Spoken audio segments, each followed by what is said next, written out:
Time now for sports on 104.7 The Cave. Here's Ned Reynolds. Mike, the intern, Ned Reynolds. It's Friday, and the NFL's back, baby. Last night in Pittsburgh, the NFL draft.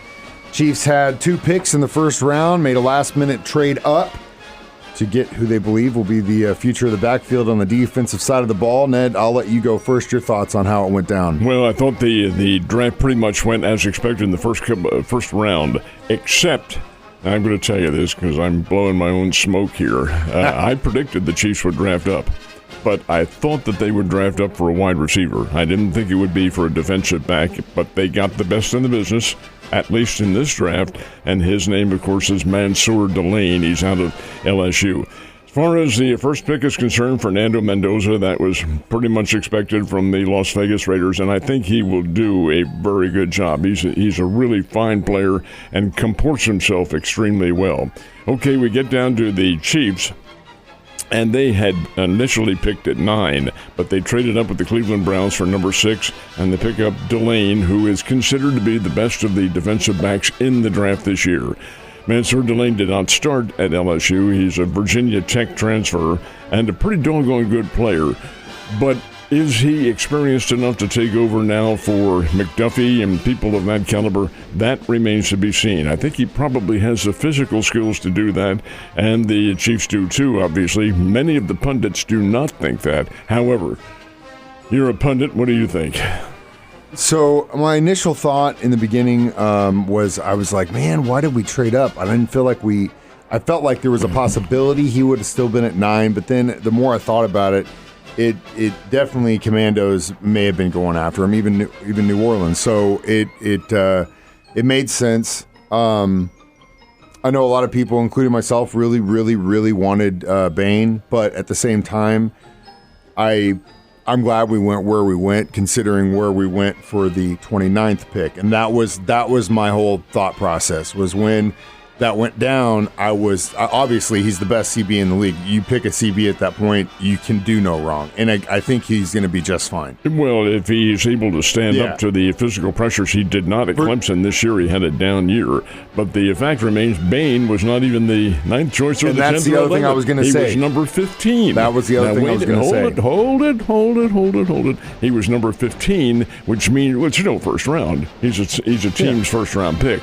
But the fact of the matter remains that something was wrong there. That's exactly what I was going to say. If we're all fans watching this, and we're in our head for months, like, this is the guy, we need this is the guy, this is the guy, this is the guy. Well, the other teams, they see a lot more stuff. They do the interviews. And if for him to fall back to 15, I was at that point, it was when it was in my mind going, well, the Chiefs and I think a lot of other teams saw something in this that they probably didn't want to address.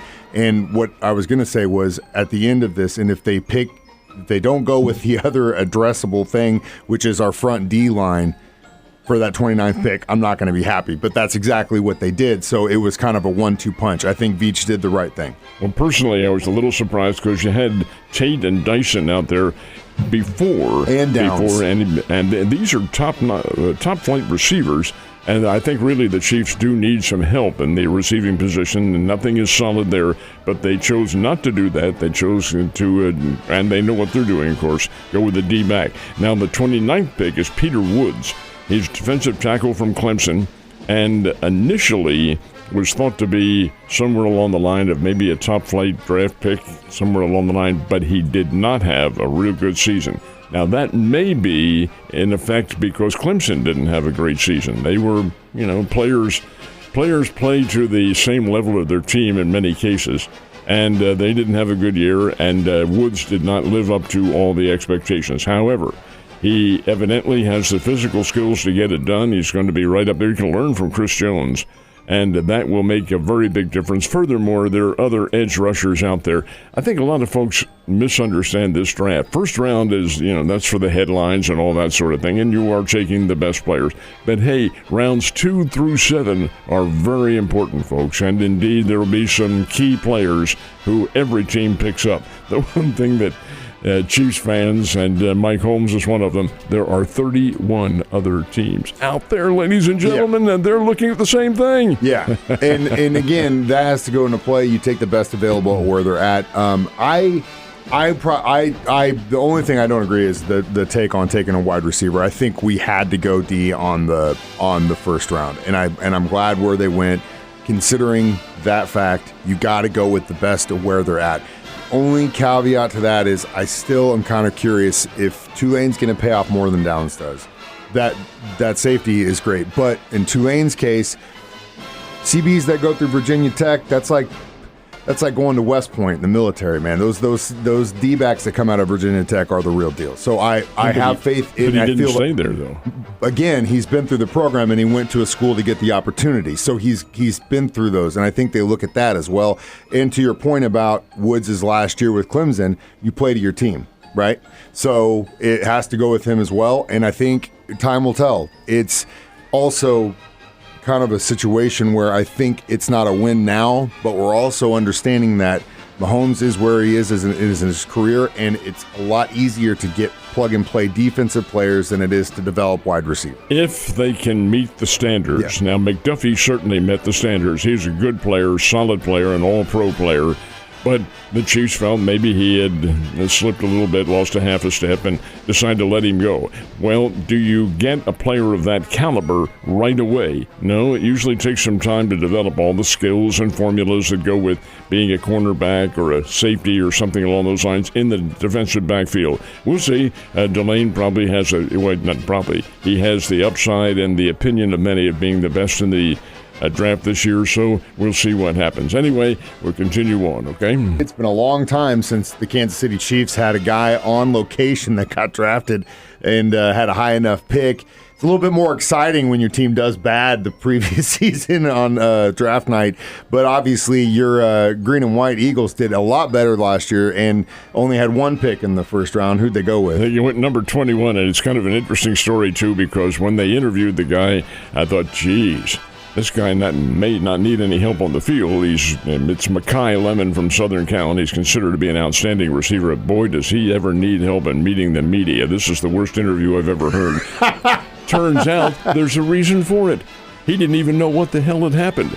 Apparently Pittsburgh was supposed to have that draft choice, and the people on the phone got ahead and talked to somebody else, and they were talking to this guy they had when, in fact, the Eagles had swung a trade and gotten Lemon ahead of time, and he didn't know it.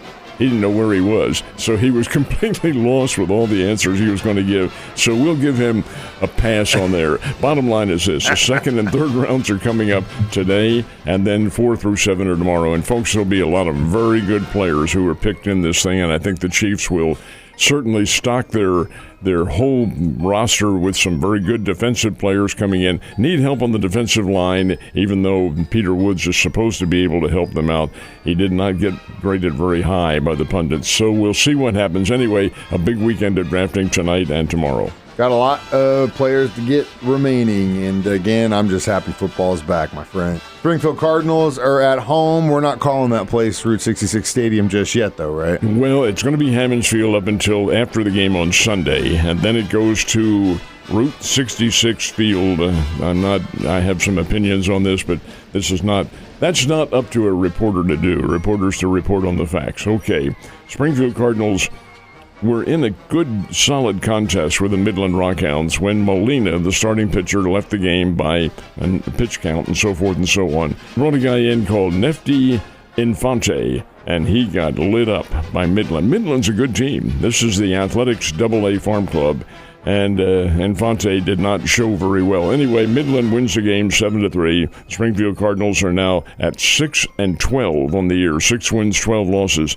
and this comes after winning their first 4 games of the season. Since then, things have been a little tough. Springfield did hit the ball, got 11 hits, but hey, the bottom line is how many runs you score, and they did not get them. Anyway, Midland 7, Springfield Cardinals 3, again tonight at Hammons Field. Got Bears and Panthers, and they both have a busy weekend. Bears got to make a statement and get this conference win, don't they? The Bears will be in Ruston, Louisiana to take on Louisiana Tech in a 3-game series. I really feel like the Bears are probably a better team than Louisiana Tech, but playing at home, it's awfully tough to do, and this will be Missouri State's first time ever on Louisiana Tech's home baseball field. Now, the Bears have been down there in football and basketball before, but never in baseball, and this will be the first time. So we'll see what happens. 3-game series. Drury has a 4-game series with Rockhurst, and Rockhurst is one of the top teams in the Great Lakes Valley Conference, but so is Drury. So this will be a very good series. Tonight, 2 on Saturday, and then 1 on Sunday at Meadow Park on South Fremont, and that's Drury and Rockhurst. Ned, have a wonderful, hopefully dry, as you go weekend.